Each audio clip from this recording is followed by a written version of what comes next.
just weakened the Saddam Hussein. It was not democracy that won. You see what happens? So we have so many fringe cults, just like Mujahideen, other this supporting Republic leftist militia around Iran, basing in Afghanistan, in Pakistan, in Iraq, even in Azerbaijan.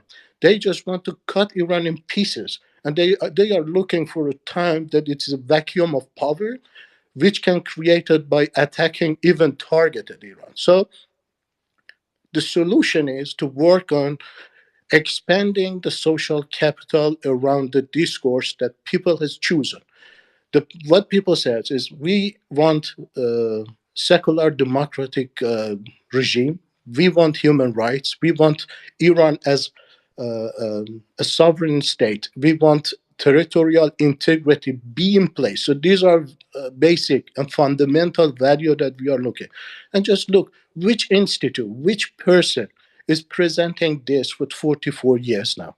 It's just Crown Prince Reza Pahlavi. That's why people supporting him. And back to Ashkan points that we don't know how many people in Iran supporting it. When there's a dictatorship, where there's an oppression, and you cannot say your word, you cannot express your idea, there is no freedom of speech, then this is the sign. When people go out of the street, they don't shout Mariam Rajavi, they don't shout Atahu Dashtian, they don't shout, I don't know, any other people, Republican supporters, people. But the only person that you hear, or the only group, the only family that you hear people shouting with the paying such a great price, just getting tortured. Just look at the prison. Hilda mentioned these points. I'm not going to repeat it, but just look at the prison. Those people that are supporting the reform, they get just released from the prison very easily. They just go in and get out. It's just like a hotel. But people supporting the monarchies, people supporting Iran, the nationalist Iranian, they are in jail. They get tortured. Some people you never hear from them anymore. So you see, there is a difference between revolution and being reformist. Woman life freedom is a reformist movement. It's a social movement, but it's a reformist. It's not a revolution. What happened 20 years ago with the student coming out because of the closing down a newspaper? It was not a revolution. It was a reform. And you could see it that the people started to chanting for the reform just 10 years ago. They voted to Rouhani in the first place. They voted to Khatami. So that, I think one person is Yeah. So yeah who's got yeah their mic open? yeah Okay. Yeah. Go ahead. yeah. So just getting it short. Supporting Crown Reza Pahlavi or monarchy is not just out of nostalgia. It's coming out of the discourse. And this discourse has its sets of value and solution. People are supporting those values and solutions. You cannot have a beef sandwich on your hand, bite it, and say, okay, I'm a vegan. If you're a supporter for Reza Pahlavi, you have to support all the values that he's supporting. You cannot side with the separationist group. You cannot side with the Mujahideen. You cannot side with the Ayatollah, this Atahu Dashtian, the architect of separating Iran into six countries, and then say, "Oh, I'm supporting Reza Pahlavi. I love Reza Pahlavi." So be honest, to and just continue work on to build trust. That's why we can expand our social capital around this discourse. And yeah, I hope we get this soon. Thanks, Johnny. Thank you. Appreciate it. Okay, Kathy goes Johnny, next. excuse me, because it Oh, was a little bit towards my all what right. I hear. Hold on. But Okay. All right. Let's have a right to reply because again, like I said, I don't want echo chambers. So if you have a different point of view, Mo, reply. Have a rebuttal to the point made, and then I'm going to go to Cassie. So go ahead. yeah, 60 sure. seconds. Bloody November happened 2019, November 2019. So even I don't argue against what Human said. That's not started during the 20 years ago with the uprising in the university, but it has happened within the past 7 years. First, second, we know that what people have chanted. We know that for the fact. So, for the past 7 years, people have chanted the uh, toppling the government. Third, I agree with Crown Prince Reza Pahlavi. I have, although my own opinion similar to the gentleman who just spoke, because when Prince Reza Pahlavi joined Georgetown, this gentleman, some of other gentlemen, they disagreed, they criticized, they not criticized Shahzadeh, Crown Prince, but they shared their own point of view. Good for you, kudos to them.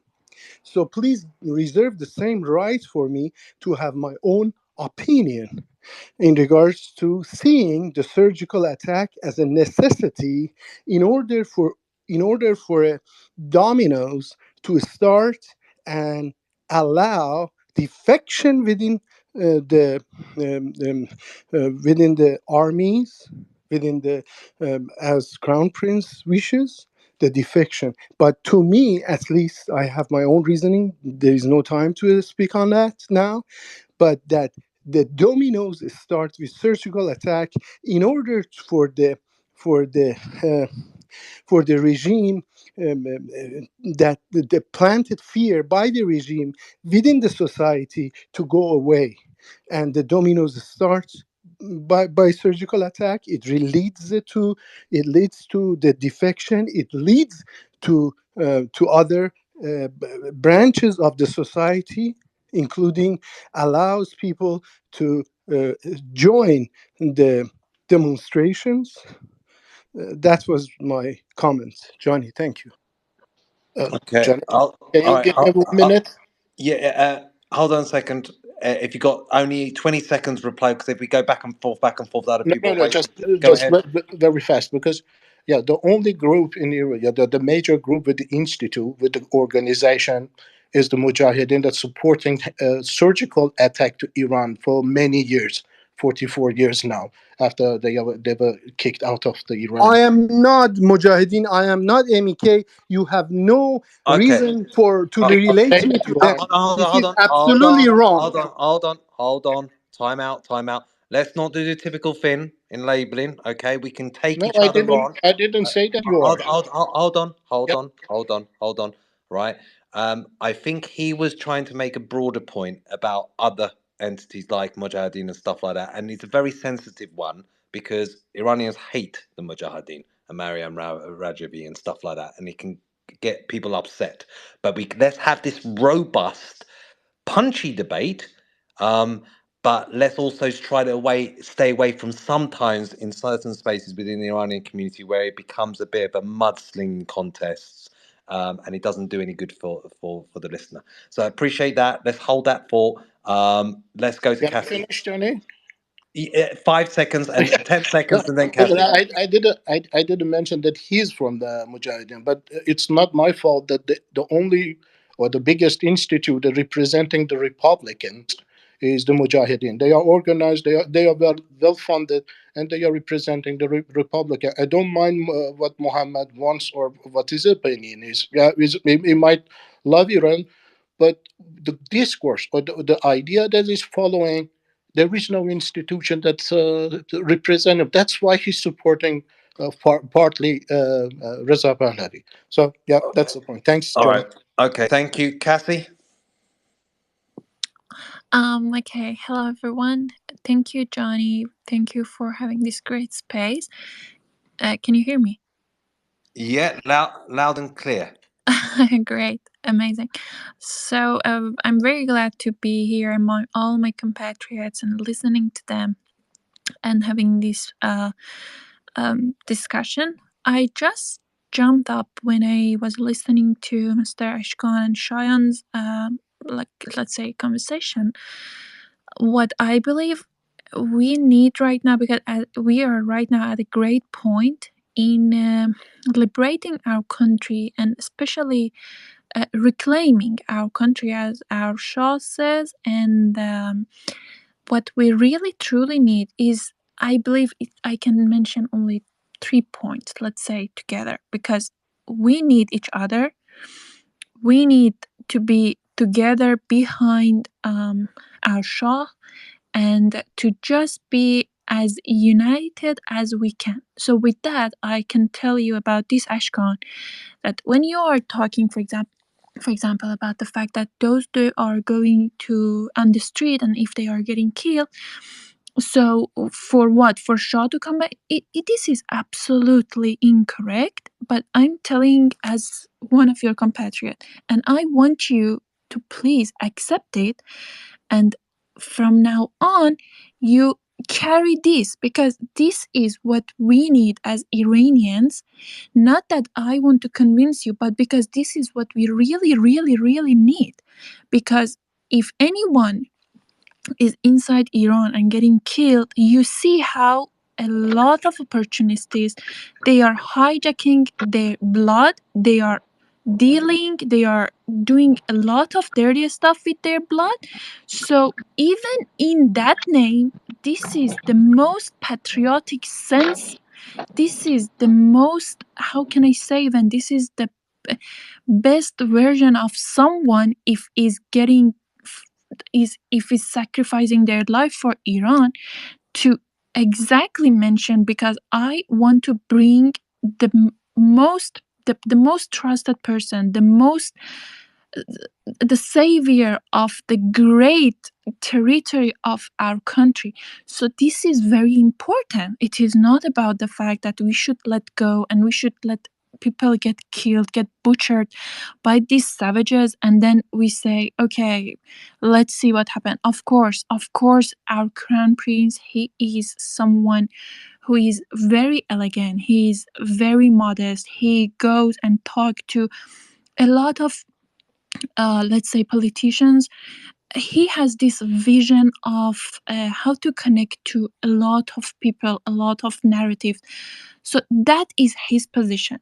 But us as Iranians, and with all the experiences that we had, and we saw how they were, and they are people, I don't know how many of you know Masih Alinejad, and how she is doing all of the apologize, those filthy stuff that she's doing for hijacking Iranians' blood. We should not let that happen. So with that, if even you were listening to Mr. Haydari, I believe it was, he uh, he was saying it loud and clear that he's only supporting our leader, and that person is only one. We are not in a stage that we should come a debate from who we like, who do we do not like, who what else, because there is no one else, and there is only one person, and that person for me is Shah. For someone is Crown Prince. It doesn't matter. It's only Reza Pahlavi, my Shah, someone's Crown Prince, and we know that we should stay together. This is really important. I've been getting attacked by a lot of foreigners. I have only you guys. I have only Iranians. I was so scared. I was so threatened. I was getting a lot of bad messages, and the only person I have is only us. It's only Iranians, that they are patriot, that they want Iran to be as our Shah, as our Crown Prince says, on those three important messages: in integral territory, and everything, our flag and our constitutional law. So this is important. This is very, very important, because we only have each other. We have a lot of enemies, and they enjoy seeing each and every one of us getting hurt. I saw that. I felt that, unfortunately, on social media, and even when a lot of us were living inside Iran. I want every one of us to be, this is my last sentence, I want every one of us to stay united, but there is no one else. If I was in Iran, I would say I am going on the street in the name of Iran and in the name of Crown Prince Reza Pahlavi, and I would die. I would die for that. Would be my Like, I'm not saying that in a sense of like those Islamist jihadists. No, no, no, no, no. It's in the sense that that is the only way someone would, how can I say, my other compatriots can save my blood and can save truly value that what I'm doing and sacrificing for. This is very important. And sorry if it took too long. I enjoyed listening to each and every one of you. Thank you, Johnny. Thank you, Parvana, June. And I hope everyone's safe and sound. May I get Khaili Mahmood. 20 seconds? Hold on. May I get Yeah, 20 hold on a seconds? second. So, right to replies to Ashgon. Okay. Thank you so much for your share and everything you do as well, Cassie. Let's make this stage very vibrant, where we don't go in too longer shares. We can do back and forths. That's so that we can have a real debate. That's really good, where we can chuck the mic around, debate the point. So, the right to reply goes to Ashgon. Okay. Iranians were very polite, Tarov. So when I say, hey, just because all these people are chanting for Pahlavi, it's more to be like humble to say, maybe we don't know what the answer is post regime change. I don't want you all to think I'm anti Pahlavi or, God forbid, pro regime, which is crazy. So I think maybe a lot of people jump too much, and you saw the Mujahideen comments earlier where we take one thing somebody says and then we want to kind of think that's the point they're making. So let's just not make too much of a deal over every single word outside of its context. However, going back to the theme, and I will make this very brief now, going back to, I thought the theme was the how. I understand, and I love hearing that there's so many people that are passionate around Pahlavi, because one of the challenges I face as an outsider is who are we supposed to gather around? I'm just saying, if I'm President Biden, if I'm Macron, if I'm anybody around the world that could support the Iranians, there is a little bit of danger for some of those people, not you, not me, but for some of those leaders that a lot of people in this room say, oh, I wish they supported us, with official, unofficial, direct, indirect, for it to be just the vocal monarchists who jump to this foregone conclusion. I assure you, a lot of leaders are not going to want to just say, hey, we're going to back the son of the Shah that effectively some 40 years ago we toppled. So I'm saying the messaging better be that we are for regime change, provided it's a democratic process, and whomever emerges, that's the people's will. So when you do start to talk, and I see the thumbs down, and that's fine, because everybody has a bias, and I see I'm in a room with many monarchists, and that's great. I'm just saying that if I'm a decision maker at any other government, that won't endear me to support the Iranian people, because I'm like, no, they're now just hijacking this process. We want some kind of democratic process. I understand many of you disagree, but I'm just the messenger here. I'm the weatherman. I'm telling you that it's raining. Don't hate me for I'm not rain. Get it? Anyway, thank you for letting me counter. Johnny, All right, 10 hold on a seconds. second. Hold on a second. Cassie, do you want to reply back to Ashgon? I let him breathe a little bit because he thinks we are biased, but there's a lot of uneducational materials going on. It's okay. I would love anyone to reply back to that, because we are not biased. We are May just I? literally, yeah, just a second. I'm going to finish. We're just literally been going through a lot of that. We've been discussing all of that. So I let everyone else to reply. Okay, who wants to reply back to Ashgon? May May I? I? Just Okay, 20 seconds. Yeah, No, Mohi, Decado. Decado. please. Let Decado. Decado. So, actually, Ashkan, to answer your older question, I've been trying to get up here for a while now. I'm inside the country and I know, but let's pretend that we don't. And let's pretend that none of the videos and chants that exist, and there has been lots of, exist. Okay, let's put that on the side. Now, just let's look at what this man has been writing and has been saying for 44 years. I would suggest you listen to that last interview he did with Patrick, that it's 3 hours. I think you will get a lot of the answers that you're looking for right then and there. I personally don't know about the future. I know one thing, that more than 80, 90% of this country, the people that live in it, want the regime gone. And I can't talk for 85 million or 90 million people or even 70 million people.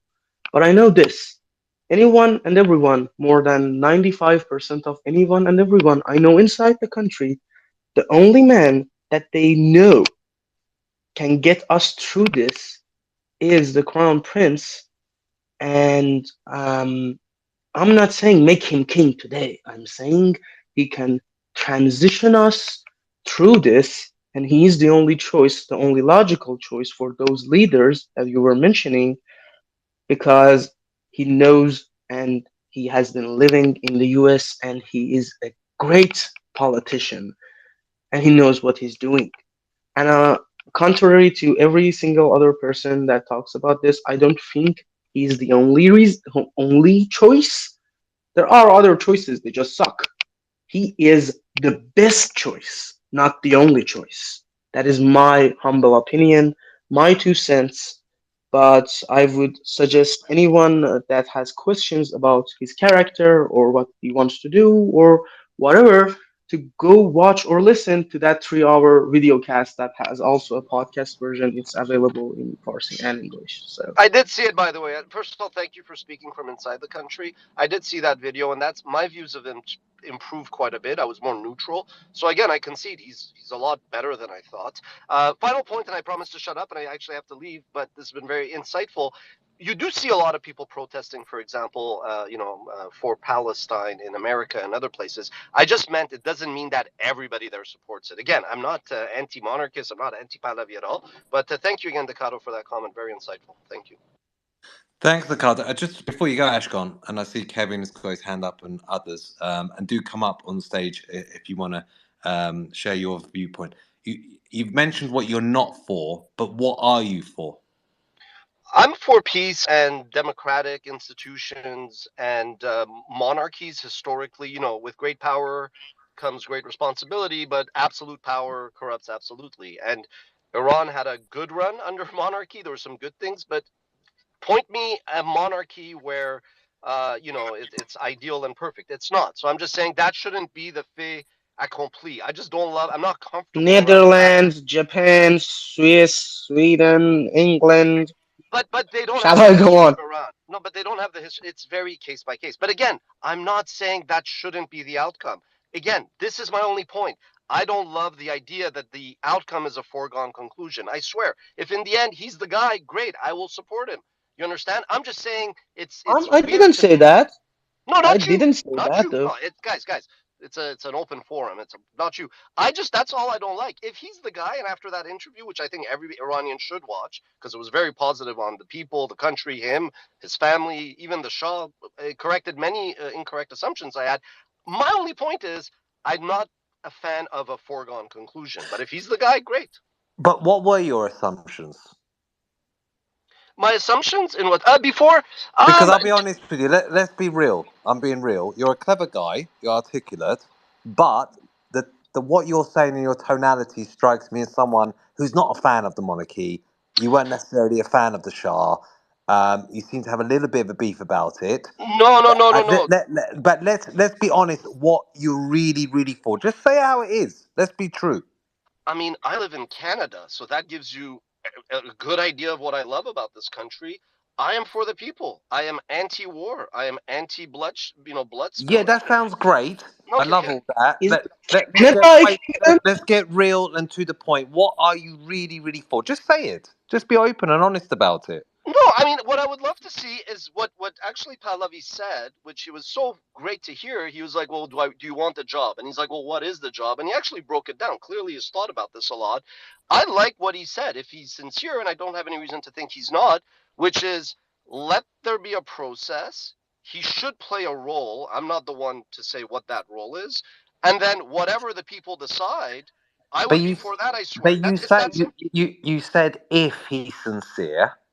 No, but So that's your. I'm that just no. I say but that with no, but I'm just but because language is important. That's why when people refer to Iran, when it comes to the regime, they should refer to the Islamic Republic, the Ayatollah regime, not Iran. They're not one of the same. Language matters. When you say if he's sincere, that tells me everything that you're skeptical.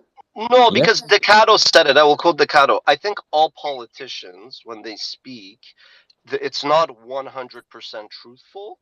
And humans also sometimes are selective. So I'm just saying I gave him the benefit of the Yeah, doubt. after 44 years of dedicating his life for being the most trusted person for Iranians, that he could anytime leave that alone and say, whatever you did to my family, screw you all. And then here he is after 45 years, so that I, as a Gen Z, can trust him and can have hope for my country. What the fuck are you talking about? Literally, you have no Cassie, idea about Iran, about how the Shah is, about who he is. You are even ignorant to what I was talking about. I was asking you to please listen to me. And here you are talking about all of your. I don't trust any politician. Dude, please, you were Cassie, living? Cassie, Bye. Cassie, Cassie, don't. Dude, you see, there is one problem here that we get emotional when these kinds of things happen. We need to be a little bit more calm. Let's assume he doesn't know, and we are trying to educate him. Okay, um, he doesn't know. He really doesn't know as much as me and you. I don't think he does. He does even know that he has written books about this kind of situation.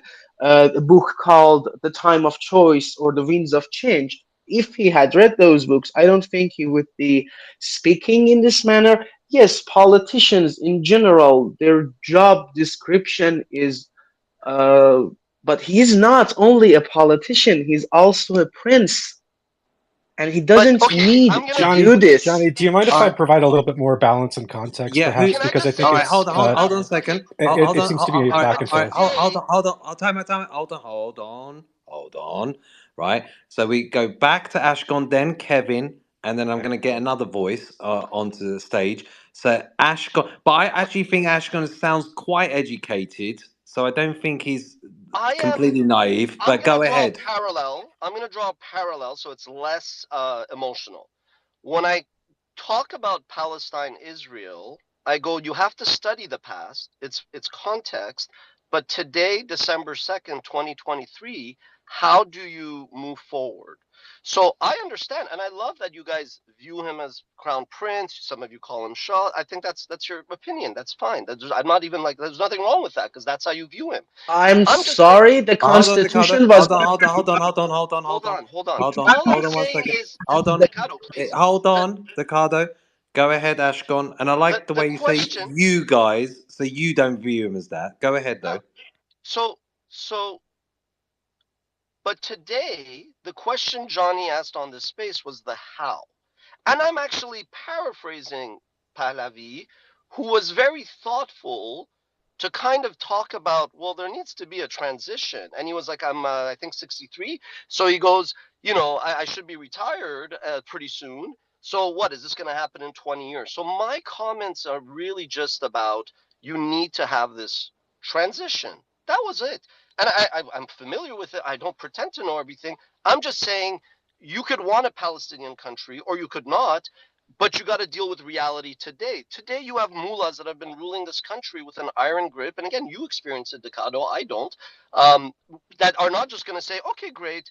Some people want him, majority or not. It's just fine. We're going to hand over the keys. So I'm speaking from where we are today. How do we move forward? That's it. Just a couple of questions before I go to Kevin, and then I want maybe Ricardo to come back into this as he lives in Iran is important.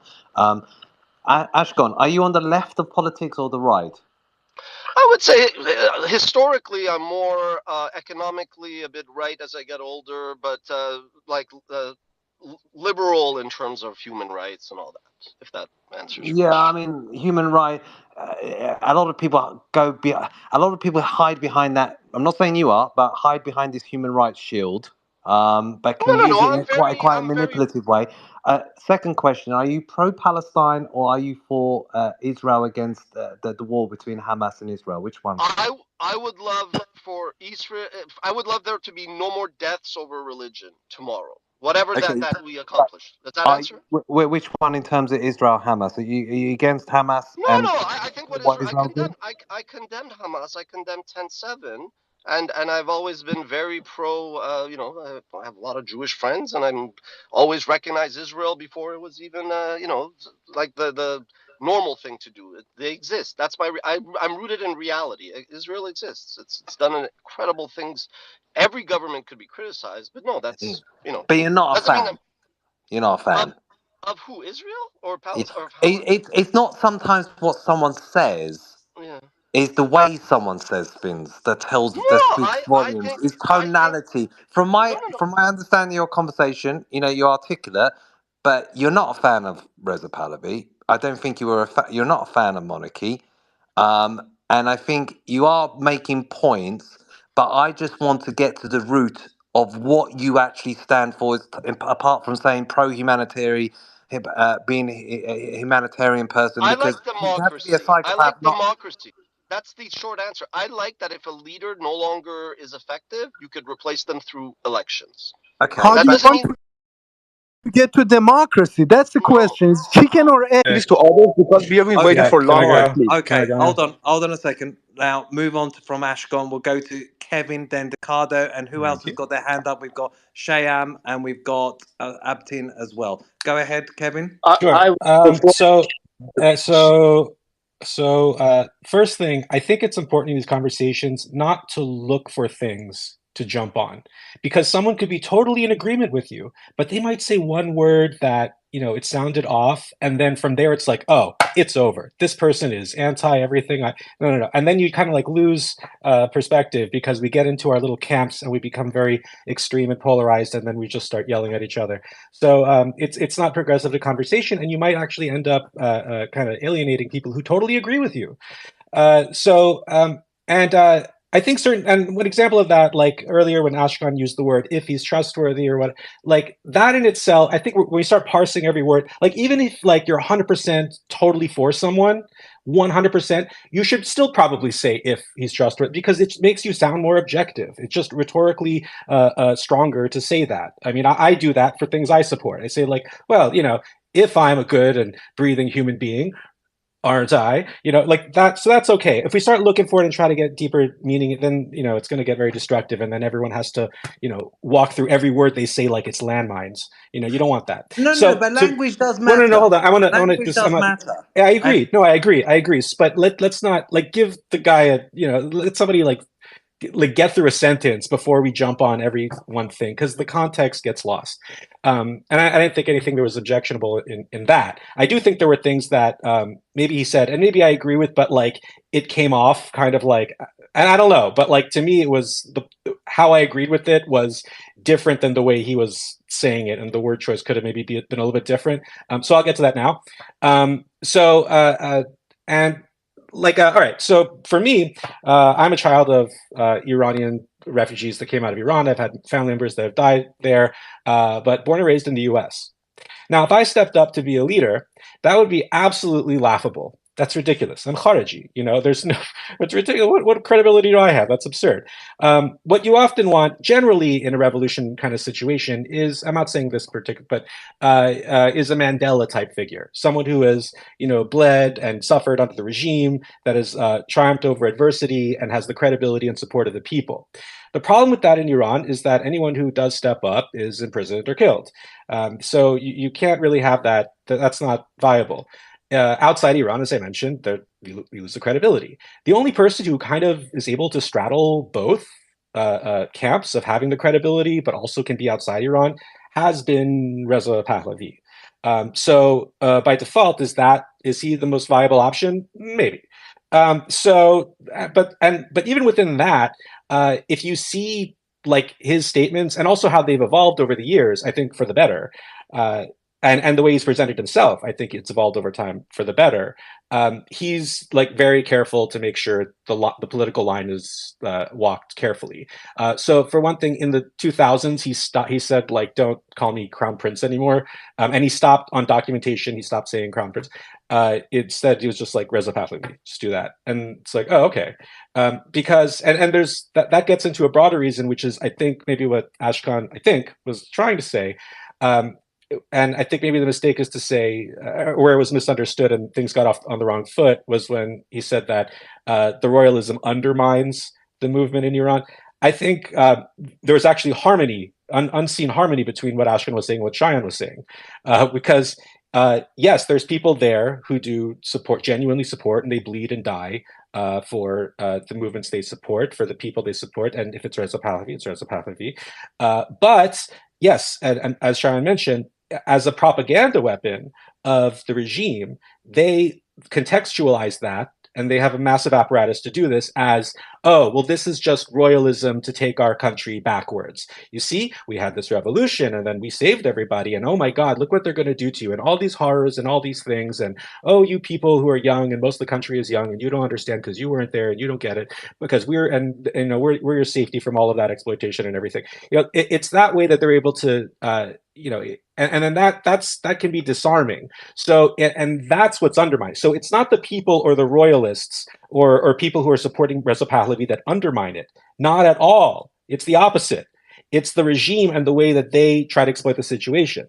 Now, that's not to say like, and I don't think Ashkan said this, but if anyone were to say, oh, we should not support Reza Pahlavi because the regime will just go and then say, like, oh, you're trying to bring our country backwards, so that's not an option. I don't think that necessarily is the case.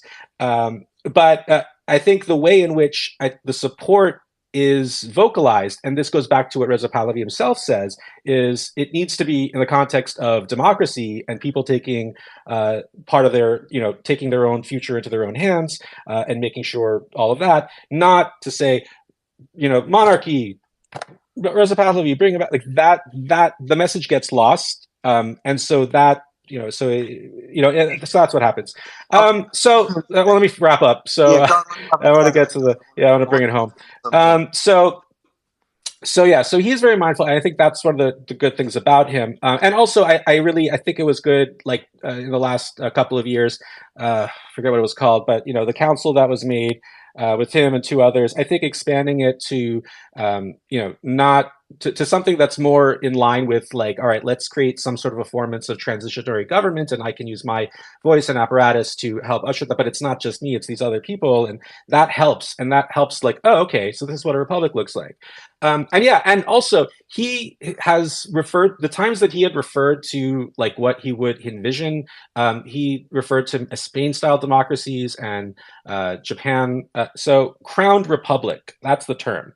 A crowned republic, no one questions, is a complete democracy, but they do have a monarch that's the head of state. And we're all okay with that. Like, nobody really questions. I mean, sure, you have anti-monarchist movements and everything. Like, no, we just need to get rid of this whole thing. But that's like, small potatoes compared to, the thing is a republic.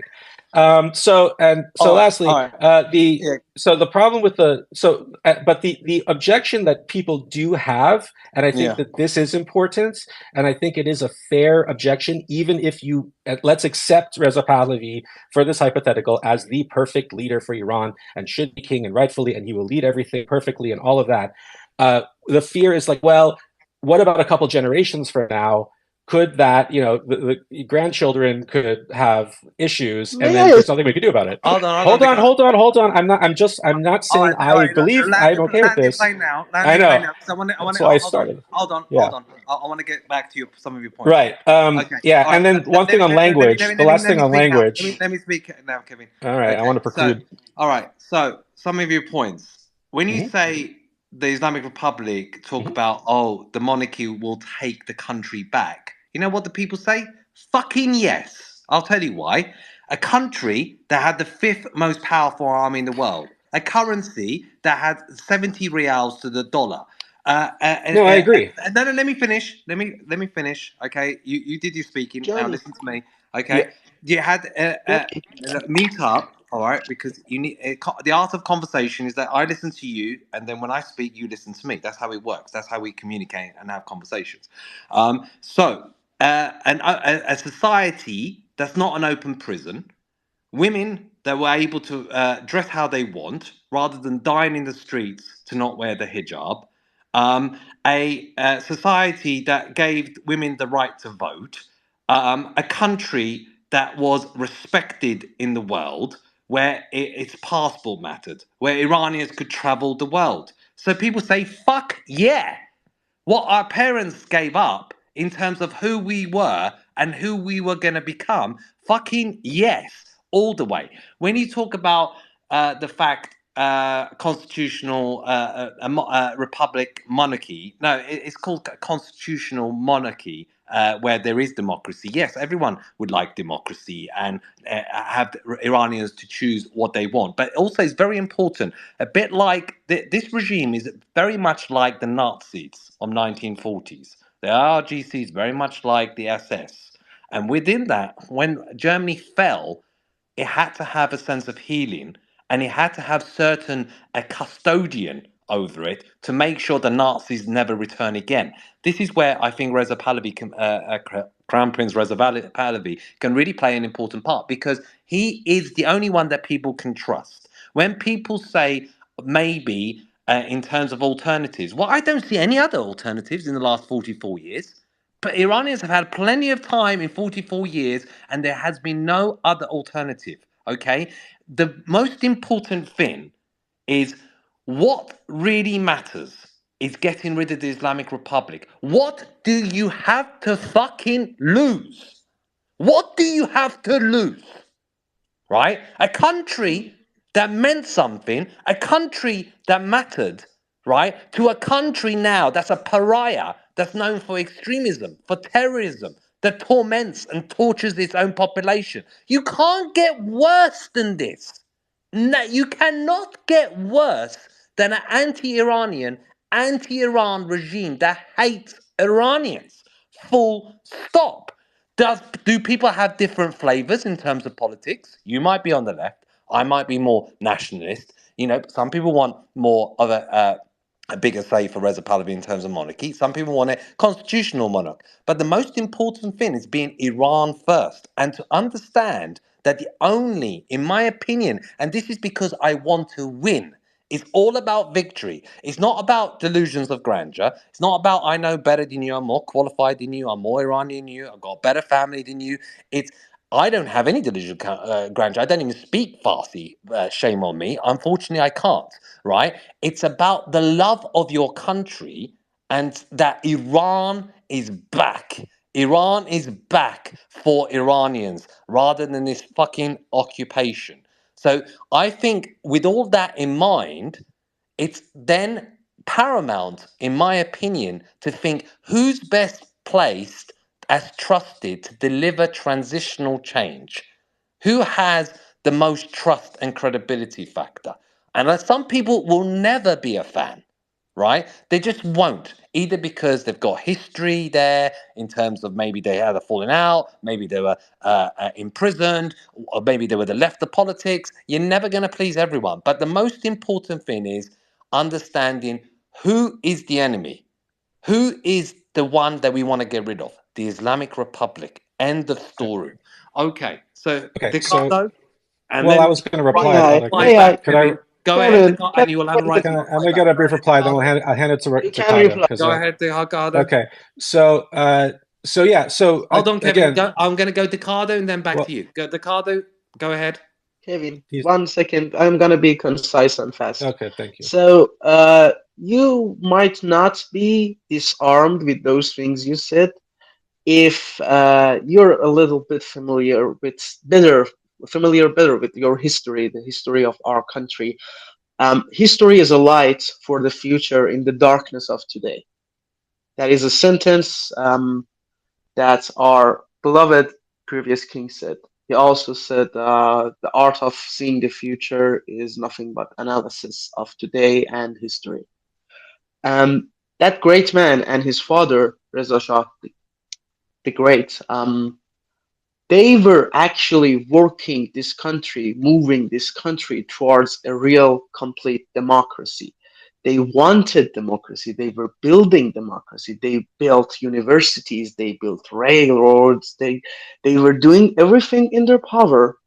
And then Russia comes along, and US comes along, and goddamn Khomeini comes along, and everything turns into dust. Today, this land is a barren wasteland compared to what it was. And I'm just not just talking about rights, freedom, economics. No, the very nature of this country has been destroyed literally because of the mismanagement of these goddamn mullahs who cannot wear pants for God's sake, let alone do anything else.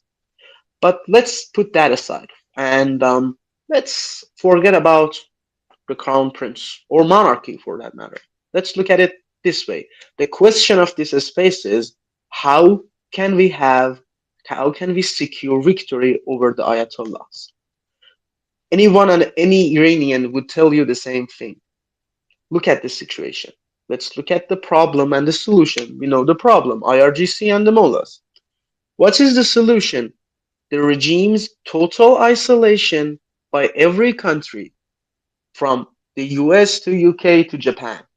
Every country that just put Hamas on the terrorist list should put the puppet masters of Hamas on that terror list. They should be under total isolation and they should be under maximum pressure. And then Iranian people should be provided maximum support with our own money, which is 6 billion of it is in Qatar, by the way. The Crown Prince has said this solution over and over and over again, and this is the only solution because you cannot fight guns and missiles and big ass military Hezbollah people with your bare hands. Believe me, I have tried. I have gotten my ass kicked, and I'm sorry, but I have gotten the shit kicked out of me. Okay? I have been on those streets. I have watched my friends get hit. I have gotten hit, but we didn't care. Do you know why? Because we know that we have one way and one way only. Get rid of the regime. And the only way we can get rid of this regime is by supporting him, so the Ayatollah would be isolated, so there would be some support for our people. So I'm not the only one who's speaking on behalf of my people. There are lots and lots of reasons that I am one of the few people from inside, not the only one, but I am one of the very few people from inside that is active on the English side of Twitter, because there are 1,000 obstacles and 1,000 dangers, and we can't do anything. Okay, if there was any other situation, yes, we could debate, but we can't debate now. We have cancer and we need to remove it, and there is only one surgeon who is qualified to do the operation. He is the most qualified, and that's it. Okay, yeah, and Thank I you, agree Ricardo. with Kevin? I largely agree with what you said, and yeah, I don't think anything I said was inconsistent with that. It's just a different way of contextualizing it, or even just the expression of maybe it should be contextualized in a different way so that it's the message isn't lost. Because otherwise, we get to, and what I think happened after I spoke is that, and this is what I wanted to guard against. That's why I started what I said with what I said, which is that we tend to get into these we listen to people in political conversations. Why are you even thumbs? Why are Lulu? Why are your thumbs downing? I didn't even say anything yet. All right. So this is my point. We get into these little mind traps of are you with me or are you against me? Are you with us or are you against us? And we start looking for anything to say. And if either you're 100% in agreement with what I say, or you're 100% in disagreement, or and like once we, and then also, and largely what I was saying was I'm just like referring or paraphrasing what I'm saying, like, here's the problem. These people start saying these things. Should that matter? Maybe not. And then that's totally in agreement. I'm just saying, like, this is what someone else says. Okay. It doesn't mean I agree or disagree with it or that it matters or it doesn't matter. It's just referring to it. But if that's triggering, and then if you say, like, how dare you say that? I didn't say that. I was saying somebody else did. And that's what happens when we forget the context of a person who's speaking. They're just talking about, they're just referring to something and qualifying it or disqualifying it. It has nothing to do with it. So we need to stop, we need to escape that mentality. Because it doesn't. So what are you it for, doesn't matter. Kevin? Well, what are you for? No, this is the other thing. Johnny, Hold on. I'm not even. I Let me finish. didn't. Come on. I don't. Hold on, Johnny, you don't interrupt other hold people. on, You only. hold on, When you perceive. Hold on, Dakota. What I want to know what you're for. You're an articulate guy. Hold on. Okay, You said speak to well. Ashkan. But You're doing the. what are you for? Hold on. When that's the other thing. When you start saying, hey, you obviate the person's speech and you say, forget all this, binary, yes or no, with or against, what are you for? It's like you totally reduce their agency to be able to articulate for them what they want to say. No. Slow down. Hold I on. did not do Hold that. on. I'm not Decado. I'm not talking you. I didn't say you did it, Johnny. Please let me talk to one person at a time. Hold on, Kevin. I need to talk to one As the person at a host, time. let me speak. Right, what I'm trying to say to you, and it doesn't mean you can't say it, Kevin. Johnny, you Right? spoke and then you said Decado could speak. I'm trying to answer both of you at the same time, and that's not fair to interrupt me. Hold on, Kevin. Hold on. Right? It's not a gotcha moment. I'm saying you've articulated a lot of points, well, made some good observations from your perspective. You know, people might disagree with it. I disagree with a few of them. But I also want to understand, what is Kevin about in terms of this how part. We can talk in flowery terms like democracy. Yeah, that's great. We all want that. Most of us want that. I won't say all of us, but most of us want that. But what are you for? What's your victory? What does your victory look like? I want democracy, absolutely democracy. I want people to be able to decide for themselves, and I want that to be continuous. No matter who is in charge, no matter what's happening, the power should be to the people. And I think that's also completely consistent with everything Reza Pahlavi said. So, any way you look at it, that's the future. But the other thing, to which the things that you said that you would disagree with, like, these are things I didn't even say. I think you went on to a point about delusions of grandeur and how you're not about. I didn't even say that. I didn't even say those words about anybody or anything. So I think that's continuance of a conversation I talked about maybe myself, you had Kevin. previously. I know, but that's not a response to me. I don't know where that came from. So the other thing is, Crown Republic is a more specific Kevin, term. there are people. Can I finish? Can I finish, please? I know. No, I you want to pass it cannot. off. You've been talking too much. Kevin, right? You Enough. can't. No, you're not even letting me. You keep interrupting, and you're not letting me talk.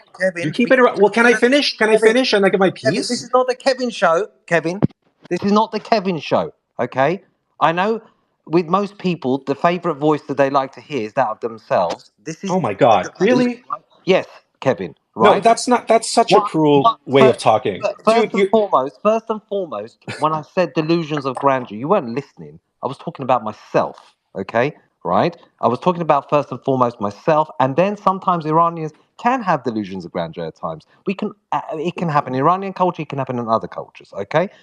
That was the trust element in terms of other points that I was making. So when I asked you just a specific question, you mentioned a lot of things in terms of the people choosing democracy and all that. yes. Just in 60 seconds before I need to move this mic on to other people, what does this victory look like? You talked about democracy. Who is the leader that's best placed to have this victory? No. See, Who you're is not it? letting me talk, and then you're only saying I'm only allowed to talk in the confines in is which it? you grant me. No. Stop, dude.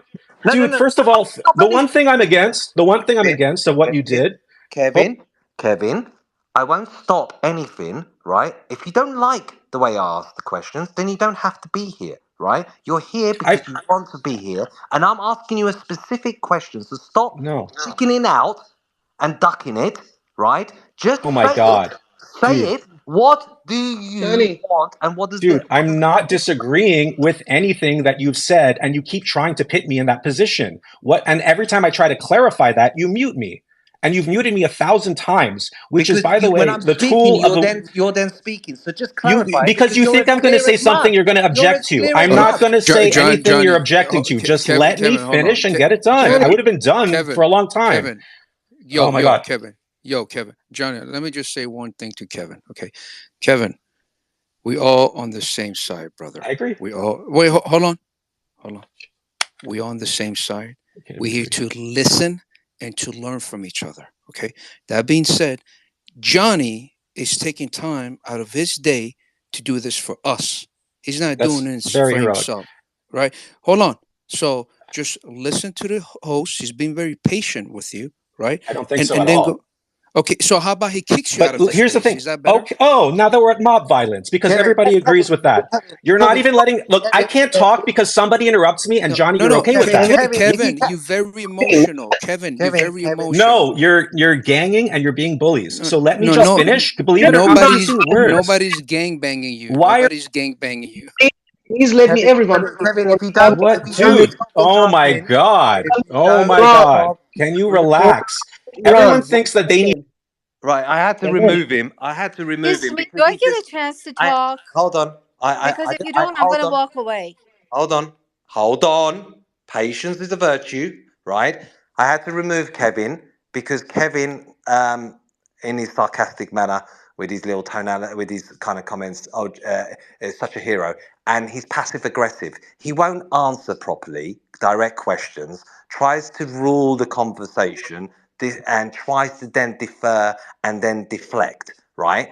I asked him a simple question. He wouldn't answer the question. Okay. And then when Nico tried to ask him a question, when others were trying to ask him a question, he would take everything quite personally. I'm all for debate. I don't want echo chambers. That's absolutely fine. But don't try to come up in a disingenuous kind of way. Just say it as it is. Be real. Be authentic, and cut the bullshit. Okay. So who was that person who was complaining for a second? Sunlight. It Was was it? me. It Who's was me, that? Preshte. All right, go ahead. Hey, thanks so much. I know the other space ended it and you didn't give me the opportunity to speak. And I waited long enough here. I couldn't Uh, hear for 25 minutes. I know. But anyway, thanks so much for this opportunity. Thank you for allowing me to speak. I met you once before in Clubhouse. I don't know if you remember or not, but we have an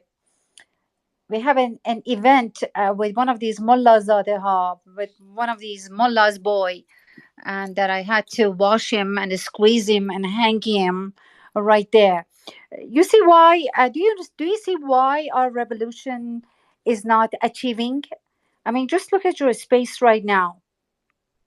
After 44 years of atrocity, murder, destruction, and economy, the collapse of our economy, cultural collapse, we have people sitting here in this very space arguing about something that it doesn't even exist.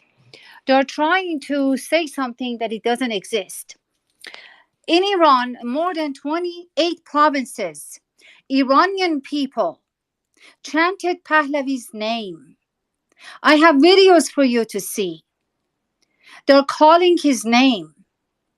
And abroad, we are sitting here calling his name. Majority of Iranian, 90% of Iranian is calling Pahlavi's name. Do you know why they're calling Pahlavi's name? Because Pahlavi brought stability, it brought wealth, it brought opportunity, it brought roads, I don't know, hospitals, universities. It gave women freedom. And then bunch of mullahs came and took it all. 1979 happened because the father of these very people sitting in this space who are talking against Pahlavi caused it. And yet again, we're sitting here talking to these people back and forth, hours after hours, talking to these people about something that is not true. Reza Pahlavi is the king of Iran. He is official king of Iran. Iranian people are calling his name. And if we want this liberation, this revolution to be achieved, we have to stand by him. There is no one else. They couldn't offer anybody else for the past 44 years. Ask any of them. They have no one to show. We only have one person, and that's him. We have to stand by him. And the reason we're not achieving that liberation revolution, like I said, is because people like what you had in your space for the past hour are existing and they don't allow it to happen. Some of them say, oh, we're monarchy. We love Reza Pahlavi. But they hide behind something else. They stand by something else. They're not even understanding what he's saying. Someone says, oh, he said, don't call me a king. But he is the true king. And when you ask him about the kingdom, when you ask him, when you go read his books like The Wind of Change or Time to Choose, I mean, other people talked about it. He said it himself. My preference for the monarchy is rooted in a historical and institutional of Iran. At the same time, this work is compatible with my character and my spirit. How is it that you don't go read his books? Why don't you listen to him? Just because one time he said, call me Reza Pahlavi, that will take his positions away from him? No. He is the official king of Iran. And if we're going to succeed, and if we truly care about Iran and Iranians, we have to stand by him, because there is no one else. There is no one else. And I, Ferishte Gilaki, I don't want a unity with the people who are against him or hiding behind something else, but they say monarchy, monarchy. I don't need them, because it is many of us. 90% of Iranians are calling his name. I don't need this little 10%, 3% reformist or mullahist or commies or whoever they are. I don't care for them. I don't want to hear them. I don't want to stand by them. I don't need their unity. And thanks so much for the Thank opportunity you. to let me speak. Yeah, Thanks. thanks for actually. And you know why I spent some time with him is because having done a space for a long time on Clubhouse, it was the Masa Amini room, which Farishte talks about, and we ran it for nearly 1 year. Is because it's the tonality of what someone says at times gives the game away. Okay, like I say, it's not what someone says, it's a lot of times what they don't say or how they say it. And I'm all for having difference of opinions, right? We're humans, we've got different opinions, right? That's okay. And it's important to hear those opinions and then to tackle it on head on, but not to the point where it starts to derail a room or a space and the person goes round in circles and talks in cliches like, I'm pro-humanity, I'm pro this, I'm pro that. We're all fucking pro-humanity, unless you're a psychopath. This humanity card is weaponized again and again. I see it with the Palestine war when it comes to Israel and Hamas. You know, a lot of the time is being manipulated, right? If you're fucking socialist or you're a Marxist, just say it, for fuck's sake. Right? I'm not going to kick you out of the room or anything like that. We're going to have the debate.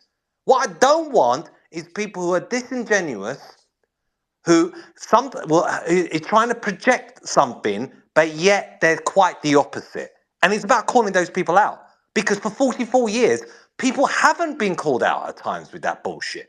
That's why people have suffered for 44 years, vis-a-vis Zarif the liar, Amir the liar, the foreign secretaries of the Islamic Republic, all the fluffy faces that rolled out and talk a load of bullshit, right? Because we won't always agree. No society does.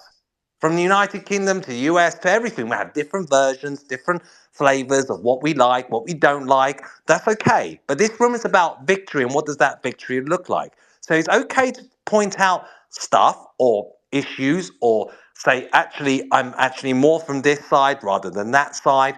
But also say what you are for in terms of this is what I think victory looks like. And let's debate it out, because if you're confident of your position, you won't hold back in your opinion. Those who try to fluff it or fucking hedge it or go round in circles and do a mental gymnastics or a fucking word salad as they're speaking round and round in circles, it holds no value. Just say it as it is, be real, and stop the bullshit. Okay, who wants to go next? Sunlight? Actually, Marmar and Optin, they were waiting for too long, Okay, Johnny. all right, Mama, and then Sunlight, and then Uptin. Mama? Thank you. Hi, thank you. Hi, I'm sorry. Can I say something, Johnny? I would appreciate the people who talk just go down and give the opportunity to the other people that they would like to talk. Thank you very much. Okay. Yeah, that's a good shout. Can you so guys anyone hear who me? has stopped talking and wants to go back down the audience, they can allow for new spaces. Been running this room for a while, actually. Sunlight? Can you guys hear me? Sunlight, are you there? Sunlight, you just need to unmute yourself. Yes, I'm here, but I guess stage is for Mama. Can you let Can her? you guys hear me? I thought that was your contribution, Mama. Sorry, go ahead. You wanted to speak? Can you hear me? Or were you doing an announcement about the room? Which one? I think there's a problem here. Mama, are you there? Can you guys hear me? Anyone hear Mama? You cannot hear him, Johnny. No, I can't hear you. Can you Sunlight? hear me? Sunlight? Can you guys hear me? No. Yeah, we Mal, can. you have to go down and come back. We can hear you, but Johnny can't. So you have to go to listener and come back as a Okay, speaker. so I'll leave and then I'll Okay, come you back. can do that. Sunlight, can you hear me? Yes, It's totally okay. actually So, Go ahead. okay, I'll go. Thank you so much. Okay, so first of all, thank you so much for the opportunity to discuss this challenging issue. It's been a while. I will quickly address the topic at hand for those who may doubt Shahrazad Pahlavi unwavering opposition to this tyrannical regime. I ask who else has fought against this regime for 44 years? Who poses a comprehensive understanding of the regime and its plans? Who has superior knowledge of international policies? Who has the ability to unite and inspire and mobilize the people inside the Iran? Who is more trustworthy? Isn't that Masih Alinejad, Narges Mohammadi, Nasrin Sotoudeh, or that Ismailian, or Motadi, or whoever? They're not seeking to downfall the regime. They want to negotiate with the reformists. I'm not here to please smug individuals or the waste of time, the valuable time of the others and the space, but it appears that some still fail to grasp that they have a biased mind, prioritizing his personal ideology and interest over the people, the freedom, or the democracy that we're talking about. It was Kevin, whoever. So perhaps there has been a lack of thorough study and knowledge relying solely on ideological sources. The true meaning of the revolution, they don't know what is the meaning of the revolution and how it can be achieved, and what is the necessary element for the revolution to happen. So it's essential for all these people just to conduct analysis and do a research and make less noises and fewer sensational claims so that educated and informed voices are not silenced. And other topic, if I could shift the gear to the other topic, I want to discuss military invention, attacks, or support from another angle, whatever you call it. So how we truly analyze the root cause of the current problem? Is the issue only stems from the terrorist regime and its supporting element and faction like separatists, mujahideen, reformists? In my view, it's not. Just look at the 1979 rebellion. It was not the work of people or the mullahs. It was a conspiracy of Western powers who couldn't tolerate the Pahlavi monarchy glorious area and were frightened by the increase of the gas price. They did not even seem to desire the peace and security in the Middle East, as there was not terrorists at the time, due to His Majesty Muhammad Reza Shah's security agenda in the Middle East. Now, the same Western power are utilizing this regime for their own benefit through oppressive consultation, arms, sales, and oil deals, and such and such. Their origin lies in United States, I guess, England, Russia, China.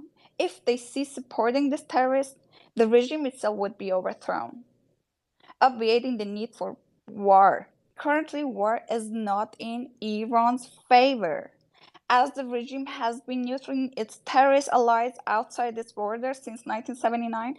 Look at all this mujahideen and separatists. Do not be mistaken, a military attack on Iran would bring these same trained forces, now aligned with the West, to Iran, undermining the Iranian People's Revolution and victory, and causing chaos once more. How do we counter this diagnosis of position first? That are causing the problem, as you see, even in this space. What is the strategy for handling figures like Masih Alinejad, Mariam Rajavi, Mohtadi? We have to think about all of this when we preserve all this scenario. In my opinion, it's better to direct this question to the Western powers. As the Shahreza Pahlavi mentioned, they should provide maximum support for Iranian for their strikes and put the maximum pressure on the regime by seizing their support, such as refraining from selling weapons and tools of oppression or recalling their ambassadors. There's a lot to talk about. Anyway, they were my points of view, and I don't want to get involved in any provocation. And thank you for giving me the opportunity to speak about all that. No, thank you, and good to hear your voice. And let's focus on the how, and the strategy side of how on the road to victory.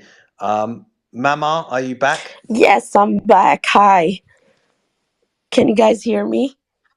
Yeah, Okay. beautiful. Go ahead. Loud and clear. First, I apologize for my voice. I have a sore throat. I just had the flu, so thank you for this space. That's all right. Kevin gave me a sore throat as well. Okay. And special thanks to you, Johnny. I follow you on TikTok. I love your content. First of all, I'd like to answer the question of how. And there's both a strategical and operational answer to that. And I'll try to be as short as I can with my point of concern. And to me, what's crucial is how Western media and public opinion in the West is about the Iranian monarchy, the Shah, and the Pahlavi dynasty. I mean, this is really crucial. Just to make it extra clear, I'm a monarchist myself, and I believe that the return of the monarchy is the only way to repair the damage that the generation of our parents have done in 1979. It's like undoing that horrible, degrading tragedy that was the coup in 1979, the so-called Islamic Revolution. I mean, surely Crown Prince presence on international news outlets is beneficial to our cause, especially the recent interviews by Piers Morgan and the Patrick Bet David podcast. But unfortunately, I still see this repetitive, constant, and automatic smearing of the Pahlavi dynasty, especially in European media. It's unbearable. I'm a former journalist myself, and I try to see this from my former journalist point of view. And to me, fact check is really crucial, especially when I worked as a journalist. And I see those European journalists and reporters, especially here in Europe. I don't see that in the States quite often, but here in Europe, they repeat unfunded and biased criticism of the Pahlavi without looking into who is the source of all the criticism and what the criticism is really about.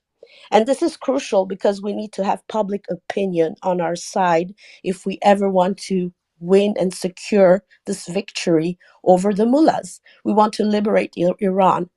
And I believe, in my opinion, and I'm sorry to say that, but the public opinion today is all about Palestinians right now. Oh, Palestinians, poor Palestinians. Everybody's saying, oh, poor Palestinians, but nobody cares about Iranians. And nobody really understands the yearning of the Iranian people for the monarchy. People want it back. I mean, it's clear to me. It's crystal clear that they're in the majority. And I'm not really here to debate the guys that were talking before, but I think, all right, they might be very educated. Many of us are very educated, but many of us are quite ignorant about our own history. And I think the first thing one needs to do if they want to talk about Iran is to look at the history of Iran, what the Pahlavi has done, and especially, and I just want to make a connection to what the documentary series of Manoto about Savak, the secret police, which I think is beneficial. Things like that is really good to change public opinion. And just to make another example, just last week, there was this old interview on French television. It was from 2007 with Shahbanu Farah Pahlavi. And this very famous French journalist, Mireille Dumas, was interviewing her. And of course, talking about her life, and it's quite tragic. And then at the end of the interview, while Shabanu had tears in her eyes and was talking about Layla, who committed suicide or died, and it was very difficult for her to talk about it, the interviewer had the nerve to ask her about Shah's torture and Savak. To me, that's like this. It's disgusting, and I see this all the time. was especially with Prince, the Crown Prince, when he went to another very popular French TV show. It's very popular. I'm a French speaker, as maybe you can hear it from my accent. I lived both in France and in Sweden, so I and talk about republics and monarchies. I know the difference, and I know it's much better living in a monarchy, and I can affirm and confirm.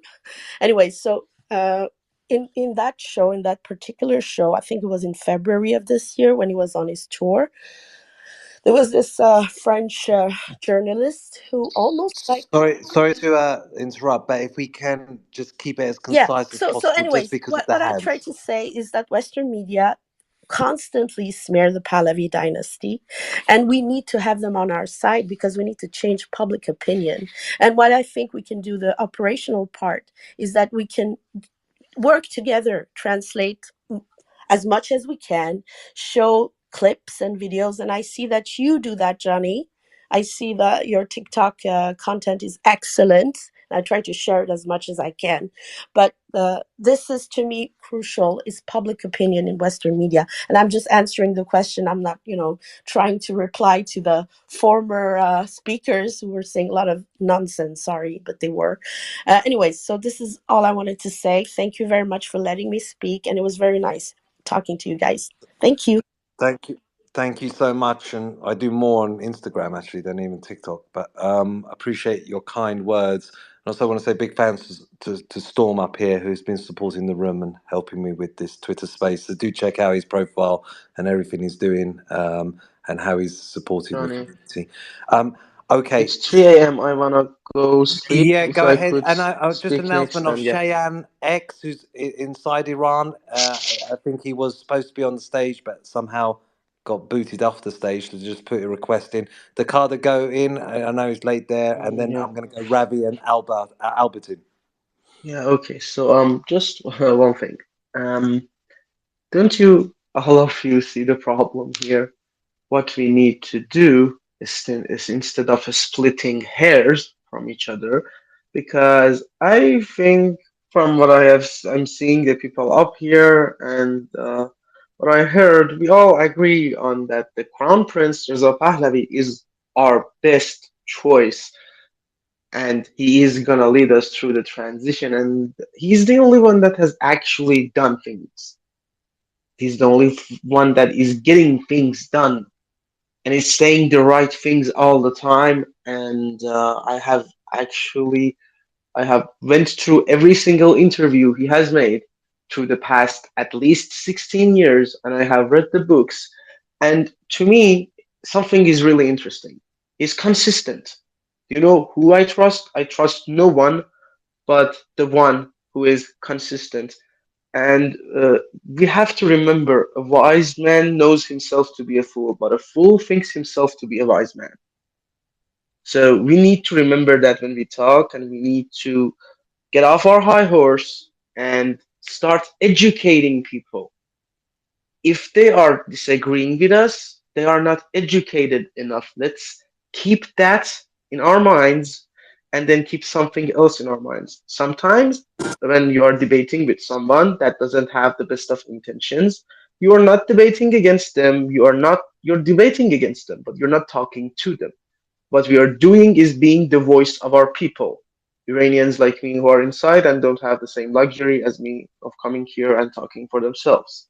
So we are talking to the audience, because what makes the world governments who actually did this to us, the 1979 charades, what can force them to do what we want? We can, by getting more people that they vote, that have votes in their countries on our side, so they can push them like we did with Massa Act and like we have been doing.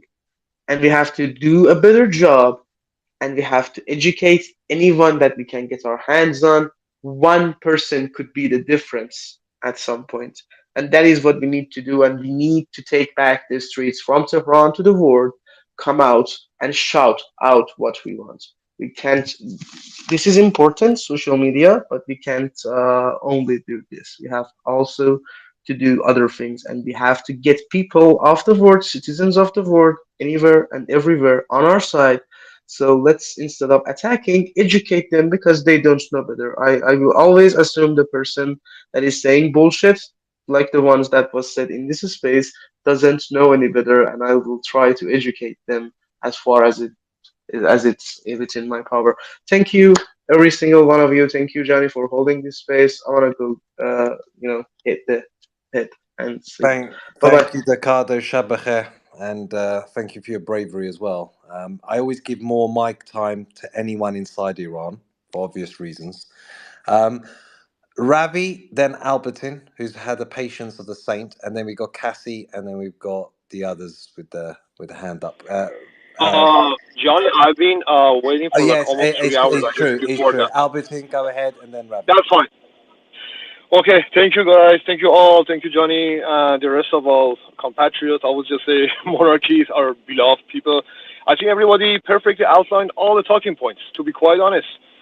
There is a legitimate reason, and I would say, go even further to say, there is a verified, I think, landscape of intellectual, social, political, cultural explanation of why we want to return to that glorious era of the Pahlavis. And we all know why Western medias and other major mafia lobbies related groups like Nayak or others, whomever actually works hand in hand secretly or have been, intentionally for various reasons over the past 45 years, even recent time, work closely and try to manipulate the public opinion about the Iran revolution, which is entirely defined by the national sentiment, integral to restoration of what we have basically, I would say, developed based on and our grassroots of cultural, social, and policy lawmaking institutional model of political structure, which was modernized and was brilliant, amazing under Pahlavi dynasty,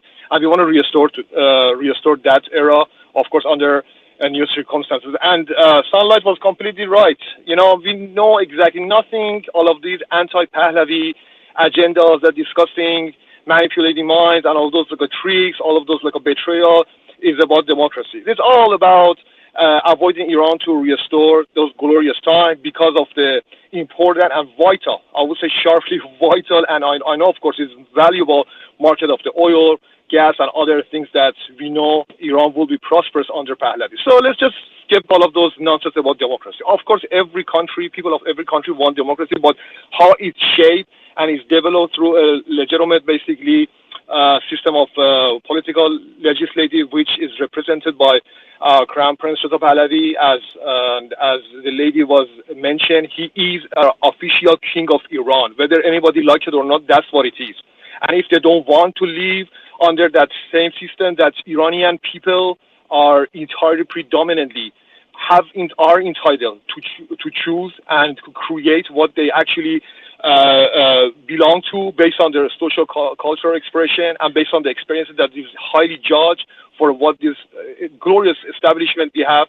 Is their choice. They better stick to a different subject or get out of this realistic context of political discussion and discourse. It's not by the flavor of picking up cherry and say, oh, I don't want this, I want some changes. No, you're not anybody, and none of them are entitled, obviously, to support Iranian agendas and national sentiment. We know that. We know where they come from. We know who are behind it. As you mentioned, past 45 years have entirely signified all of those, hypocrites who actually avoided Iranian to achieve the revolution. It's time, being given to them. Enough is enough. I think we don't have to waste any more time, any minutes, and even mind and energy to speak with those who are against our purely, glorified and brilliant foundation of the freedom, democracy, which is the restoration of the monarchy. And I was just going to say, whatever happens after restoration of the monarchy is up to the people of Iran to choose, the assembly of the policy lawmakers, just exactly as our king mentioned. So they don't have to worry about it. But let's just find a unity and help us if they really want us to get revolution and convince the governments or political organization to, stop supporting these mullahs and maximize support for Iranian people and put in dominant pressure to all of those companies or trading companies. Thank you. Long love Iran. Thank you all for all of this. Very beautiful. Thank you so much. So sorry to interrupt. It's just the interest of the stage, and it's getting very late here in the United Kingdom. It's 12 and at midnight. And as one person once said, the time will come. The time will come, and I think we all know who that person said that comment. And leadership is vital. You can't understate how important a leader is. Look at even Ukraine. Ukraine against Russia, it would never have been able to do anything if it wasn't for Zelensky, who stepped up. He was seen as a joke by Putin. They thought they were going to invade Ukraine within 2 weeks. The guy was a comedian, everything else. So some leaders are born, but some leaders are made. And cometh the hour, cometh the person. And leadership is vital. And that's why I do not get, right, regardless of your flavor of politics, are you more interested in your BS ego or actually Iran being free and overcoming this Islamic Republic? Because the cause is more important than the ego. So if the cause is more important, the only person, and I'm saying this truly, the only best person placed to deliver that transition of change is Reza Pahlavi. I mean, you don't have to be an Einstein to figure this out, folks. That's all. It really is that simple. And then the Iranian people can decide their flavor of democracy and everything else, but it's all about victory, not bullshit ego.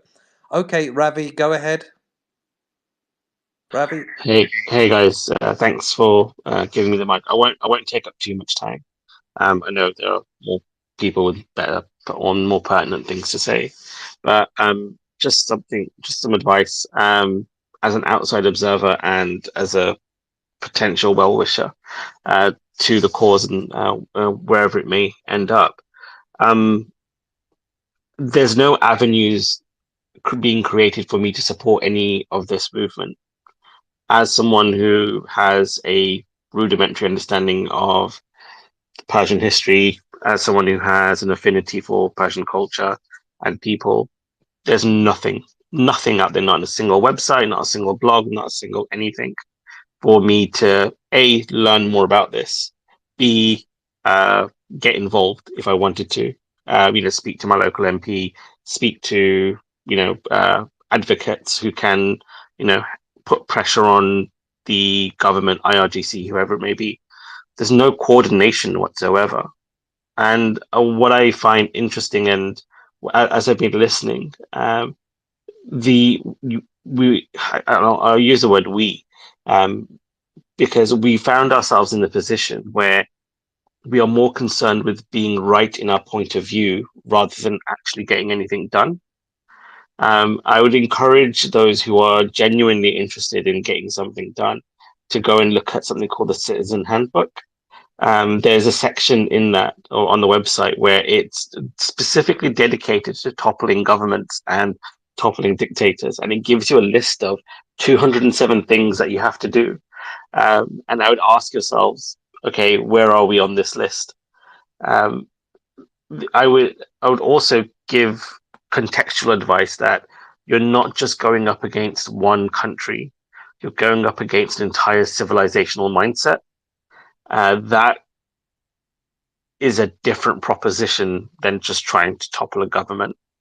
And I would encourage you, those who are historians amongst you, to look back into your past and not make the same mistake. I have this conversation regularly with people from my own civilizational state where they think that the outcome is going to be different just because times have moved on. History doesn't work that way, and people don't work that way either. If anything, humans seldom learn from their own mistakes. But yeah, just wanted to, say, look, I, wish the cause well, but, listening to, as an outside observer, listening to this conversation and for the past 4 or 5 minutes to an hour, I would really encourage people to introspect about, okay, what are they actually contributing? And, is it, and it's for those, some of you, it will be, yeah, I'm on social media and I'm happy to, be the keyboard warrior. Great. And that may be due to circumstances, family members, potentially being hurt, and that's absolutely fine. But those who are in a position to do more, maybe it's worthwhile forming groups and clubs and societies wherever you are with like-minded people to, get more organized, more cohesive. So yeah, I just wanted to offer that. Yeah, thanks, Ravi. I see that you're a fan of Only Fools and Horses as well. It's a comedy I enjoyed in the UK. Okay, Cassie. Thank you, Johnny. I'll be very quick, and then maybe those from inside Iran can talk. You ask how more we can be practical and what we can do. It was maybe I was listening to people from inside Iran that in Farsi spaces they were discussing it, and both inside and outside. But for outside, as we I believe can be more active and do some more how can I say more like lobbying, but not in a sense of like, I don't know, I'm not going to say you guys go pay and do this and do that, but as more active as we can get and be in touch with all our representatives. That's the best idea we can. I believe we were talking. It's not my idea. It's from all Iranian patriots. So this is how people are going forward and pushing the Crown Prince's policy, which is maximum support for the Iranians and maximum pressure on the regime. So this is briefly what I was thinking, and I will close my mic now so others can talk, especially those from inside Iran. Thank you. Thanks, Cassie. And priority always goes to inside your answer, Cheyenne. Cheyenne X. Are you here, Cheyenne? I can't hear you. Can anyone hear Cheyenne? No. Cheyenne, as for some reason we can't hear you. Okay, if you sort out your mic, just let us know. Just put your hand up. Rahak, are you there? Hi there. Yeah, I'm here. I can hear you clearly. Can you guys hear me clearly? Yep. Thank you, Johnny. Thank you, Cassie, for giving me the opportunity to talk. I just want to talk about the two gentlemen who didn't have the guts, didn't have the balls to say who they're supporting, and they were hiding behind the democracy, the word democracy. Well, that's the way. That's the way they practice. Education doesn't make someone smarter and doesn't make someone intelligent as well. So I want to start my sentence with, in Pahlavi we trust, and that's it. We trust Pahlavi, and that Pahlavi has given us everything, and has given us modernism, has given us um, uh, personality, given us freedom, given us everything that we had so far because of Pahlavi.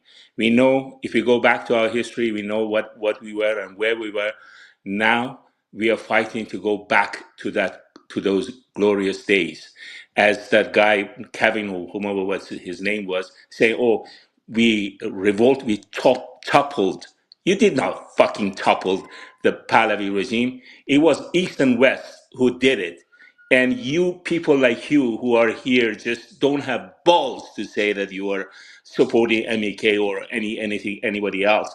You just come here and just throw a stone and saying that, oh, you know what? I am pro democracy. You're pro democracy. What do you mean by democracy? What do you want from democracy?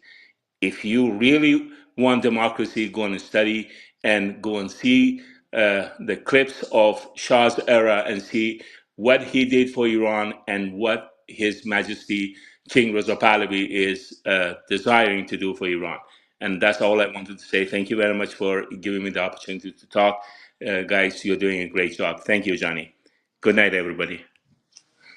Thank you, Rahak, and I like the conviction and the power of your voice in saying how it is. I like real people, regardless of what it is. Real people, just debate it, just be real. Don't do bullshit. Don't just try to hide behind things in a manipulative way or disingenuous way. I can't stand that. I've seen too many people like that. The Shah's man, go ahead. Hey, thank you so much. Thank you, everyone here. I just wanted to, I think everyone's kind of been hitting things pretty much right on the head. I just wanted to briefly remind everyone here, as Staccato shared into the nest, whenever people are saying, I don't know how to get involved, or, whether Iranian or non Iranian, and they're wondering, how can I help? How can they translate this passion into action? Well, we have a very good roadmap. If they are in the US, they need to be all about the maximum support campaign from Nufti. They need to be helping Massa Act.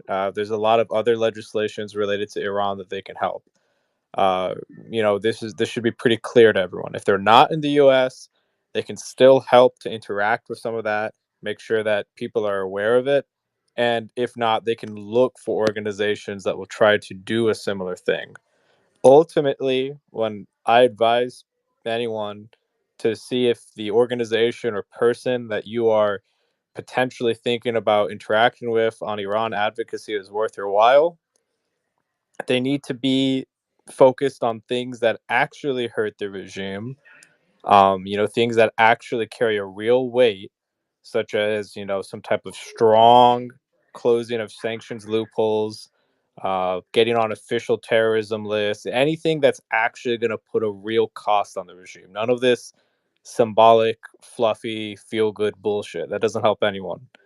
And at the other side of it, they also just need to be uh, serious at the end of the day. I think everyone here can realize that yes, Shahzadeh Reza Pahlavi, if he is spending over 40 years of his life now talking against the regime, he's very serious. Some people, regardless on all these different parts of the political spectrum, personally, I would say are less serious because, for example, they are way too concerned about sort of how we kind of saw here, having these strange, tangents where they speak about, oh, guy, down the line or in the long term is monarchy or this. I mean, end of the day, you guys see my name, Shahzman. I clearly prefer a monarchy with the Pahlavi dynasty. But at the end of the day, anyone that's not a person here just to argue, I can get over any disagreement of views, because that's for philosophy, it's not for revolution. For revolution, anyone who wants to vote for anyone else should just be able to sit here with me and say, at the end of the day, a referendum will decide what happens once revolution is done. Iranians need freedom, and there's no revolution in history that has not had a leader. These guys wanted these guys, before not even wanting a leader, they don't even want a flag. You know how many protests I've been at and seen people not carry the Shiro Khorshid? I was at a protest where an elderly Iranian woman, it was in the dead of winter, very cold, and she was, asking the organizers, I'm so upset because there's no Shiro Khorshid. How did I know this? Because the organizers come to me with my giant Shiro Khorshid and they say, can you please come over here? And, this lady would be very happy if she saw your flag.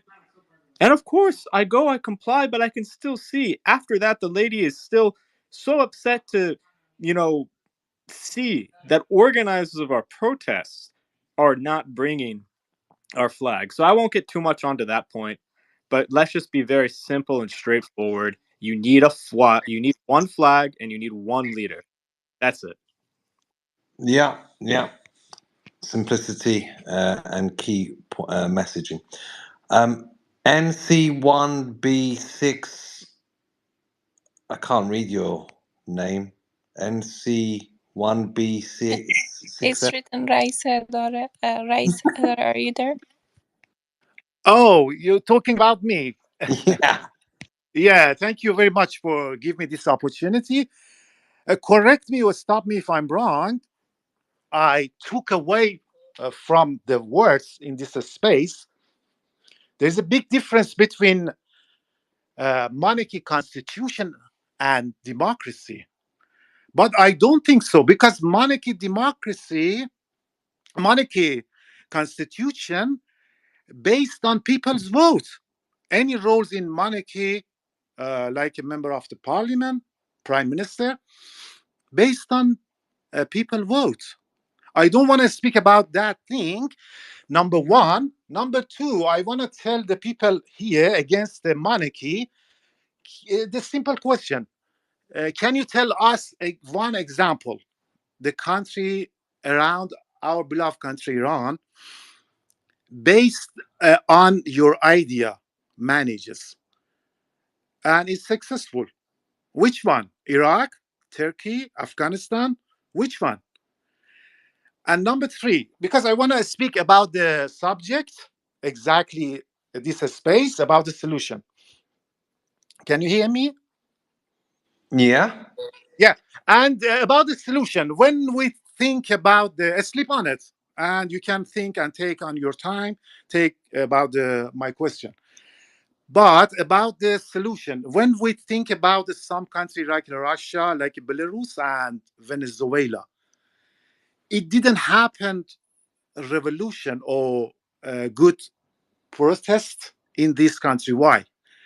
Because the technology changed, and we people as we have to change too. If we don't change, we cannot be successful. Because now we can see Islamic Republic invest a lot of things in this situation. For example, in Islamic Republic, Council doesn't have a helicopter to put out the fire for the building, but has a lot of equipment to kill the people in the streets. It means we have to change our strategy. And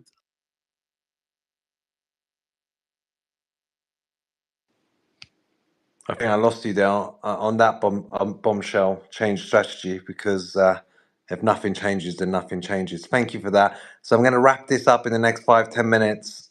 Cheyenne X. Thank you very much, guys. Do you hear me? Yeah. Finally, I'm successful in terms of coming back to the space. I've Third completely time's the charm. to be honest, I completely forgot what I was talking about, but I have something, to say always, as always, because I'm a very talkative person.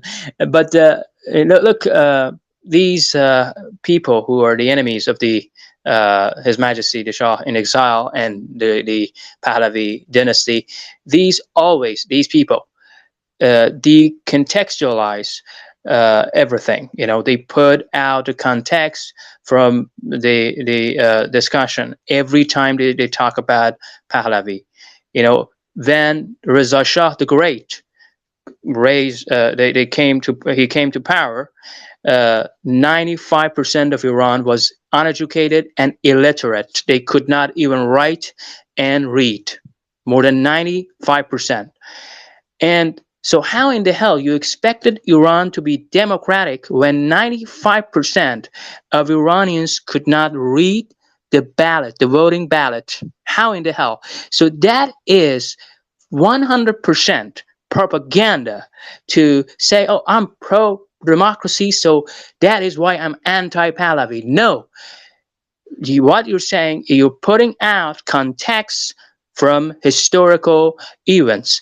And these shahs, these Pahlavi shahs, were the guys who brought up modern education system. They brought up modern universities. These modern universities were non-existent before Pahlavi dynasty.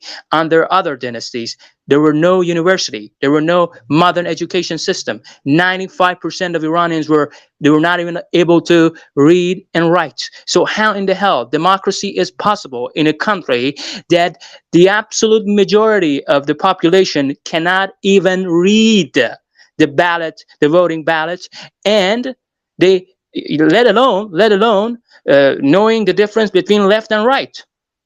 They were not even educated to know what is the difference between a left-wing politician or right-wing politician, because they were not even able to read and write.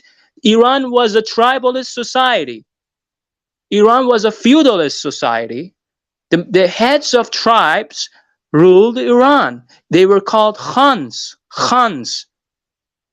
Khanites means that it was a Khanite system, that these Khans were in charge of the regions. And when Reza Shah came to power, he dismantled all the Khanites. No, that is an absolute disrespect to an educated person who read history of Iran. People like me who know the context, who know what the Pahlavi dynasty did for Iran. They are not just Shahs, they are the founders of modern Iran. You can never, anyone who loves Iran should love them. It's like, oh, I'm a Turkish person, but I don't like Ataturk. Or I'm an American, I don't like George Washington. That's impossible, because George Washington is the founder of America, is the founder. He founded the idea of America. Ataturk is the founder of Turkey. You cannot, oh, because he did a lot of mistakes. Everyone does mistakes. Everyone, including you. It does not mean just because you do mistakes, we disrespect you or just put you out of discussion. That's impossible. Pahlavi Shahs cannot be put out of any discussion. They are founders of modern Iran. That's a fact that no one can deny. No one. Iran was a tribalist society. A lot of people talk about they built universities, railways, highways, airways. Of course, there was services as such, but the services that I'm talking is cultural. They radically changed the Iranian society. They transformed the Iranian society from a tribalist society to a modern nation state. Do you understand what you're talking about when it comes to Pahlavi? You don't, because you don't understand that Iran before Pahlavi was a tribalist society, a feudalist society. Feudals, the landlords, the landlords, the landlords, they ran Iran. Not even the Shah, because the Shah was incompetent. He finally left Iran. The last Qajar Shah was called Ahmad Shah. And the feudals ran Iran. And when Reza Shah rose to power, he dismantled tribalism, he dismantled feudalism, he gave freedom, he dismantled compulsory hijab. Women were just like commodities. Even their eyes were not allowed to be shown to others. They were not present in society, in Iranian society. They were subjugated by males before Pahlavi dynasty. How in the hell you're talking about democracy? Democracy needs infrastructures. You are a populist if you deny that. Democracy needs infrastructures before being built, and Pahlavi dynasty was building the infrastructures for democracy, and one of those infrastructures is a modern society. You need to dismantle tribalism, feudalism, and systemic misogyny that Iran was involved in before Pahlavi, and they did that. They were dismantling that kind of society, and for democracy, you need a stability. You need prosperity. Without a stability, how you can establish a democracy? In Iraq, which was not a stable country, was a highly tribalist country, America tried to bring about a democracy, but it was unsuccessful. In Afghanistan, America did the same. But what happened? Now Afghanistan again fell into the hands of the Taliban again. You know why? Because Afghanistan is a tribalist society. No one in Afghanistan destroyed tribalism. They thought, okay, we're gonna go in Afghanistan and we're gonna just have a democracy. Just by saying that, just by advocating democracy is gonna be being brought about. It's not gonna be brought about just by saying. You have to first bring about the infrastructures that democracy needs, the foundations of democracy. The foundations that democracy is. One of the foundations is dismantling tribalism, dismantling feudalism, dismantling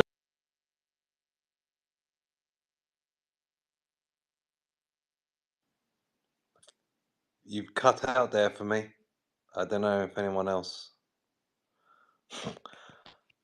What a brilliant share, Shan. Really quite a powerful share, indeed. So I enjoyed hearing you speak, my friend. And literacy rates went from 1% literacy rates up to 50%. Raha? Hi, JohnnyNash. I really thank you, and I just want to give you a virtual hug because 4 years ago on Clubhouse, I was arguing with you and spazzing at you and leaving the Clubhouse rooms because what you were telling about Iran, I was not agreeing with. And right now, today, everything is like 180 degree to the other point. Like I've been retweeting your posts and loving them because just like rest of us who need to educate more, you've gone and read and found things, and you're saying what majority of Iranian want and say and need, and they are silenced over it for past 40 years. If anybody in the room doesn't know, Johnny has a book and it's in his bio. Please click it. And if you want to find out, he's an author as well. I just wanted to say the part that why Iranians want more.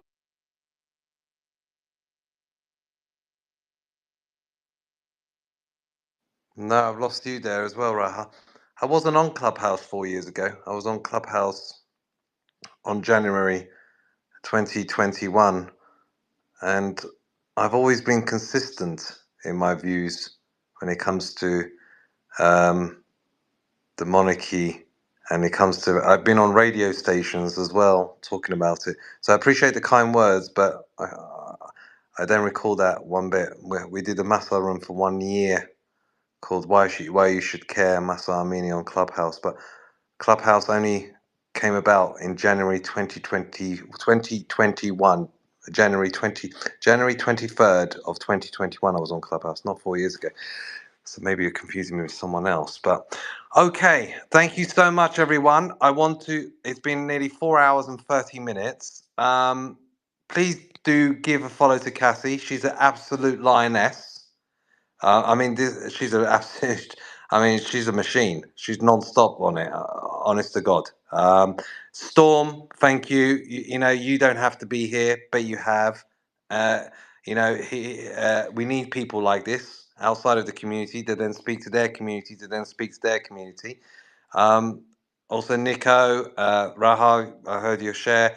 The Shahs, I like that one. The Shahs man. Then anyone else that resonated, give them a follow and everything else. God bless Iran. Let's get Iran back for Iranians. Iran first. And I've said it once before. I put my cards on the deck. I am pro Shah because they were Iran first. They wanted the best for Iran. They wanted to make Iran great. And all this bullshit of yes, but, yes, but, yes, but. And remember, Savak, the people that they put into prison are now running Iran. The people that they put into prison are now running Iran. So leave that as a last and final thought. God bless Iran, and let's get Iran back and make Iran great again. Thank you, everyone. Johnny, before you close the space up, so we've been sitting here for a couple of hours, great space, a lot of great talking points. I think you should do this on a weekly basis. That way all of us could stay up to date and continue to learn from each other. I don't know how your schedule is, but I've definitely enjoyed it a lot. Thanks, Nico. I will do it on a weekly basis. I'll do whatever I can, but I want to do it quality. So I'll do a space, come up and give everything. Because in the end, it's the Rumi quote. Alone we're a drop in the ocean, together we become the ocean. And a lot of people feel like little old me, what can I do? What can I do? But if we all do our bit, then great things can happen. And we've got one life. Let's make a difference. Let's see what we can do. And if we can do it together, then so be it. I'll do my best by everyone. I really will. I've said it before on post. I left Iran, but Iran never left me. It's always been in my heart. I want to make a difference. I've got a successful headhunting business, coaching business. I haven't got these delusions of grandeur that I'm going to be this leader and everything else. I don't speak Farsi. I do it from a place of love. I hate these bastards. I hate these scumbags.